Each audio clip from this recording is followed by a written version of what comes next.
Тікелей демократия жағдайында қазіргі формада ешқандай саяси тап болмайды. Барлық паразиттер, арамтамақтар жай ғана жойылады. Себебі оларға деген қажеттілік болмайды. Бірақ жетекші қалай болады деген сұрақ жиілі қойылады. Тікелей демократияда жетекші болады, бірақ олар басқа жетекшілер. Олар ситуациялық жетекшілер болады. Олар көп және жиі пайда болады. Мысалы, бизнесті реттеу бойынша жұмыс істейтін жетекші пайда болады. Және ол қол жинайды, компанияларды басқарады.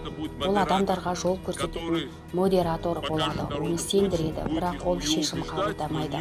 Оның орнына халық шешім қабылдайды. Керісінше халық жетекшіге тапсырмалар беретін болады.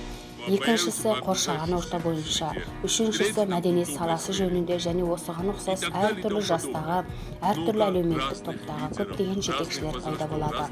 Олар бір кездері сайлау кампаниясына ақша төлеп, парламенттен орын немесе қандай да бір партияға мүшелікке ие болғандықтан емес, халық үшін бір нәрсе жасау арқылы олар өздерінің көшбасшылығына лайық болады. Енді олар бізге қалай өмір сүру керектігін айтпауы керек. Енді олай болмайды.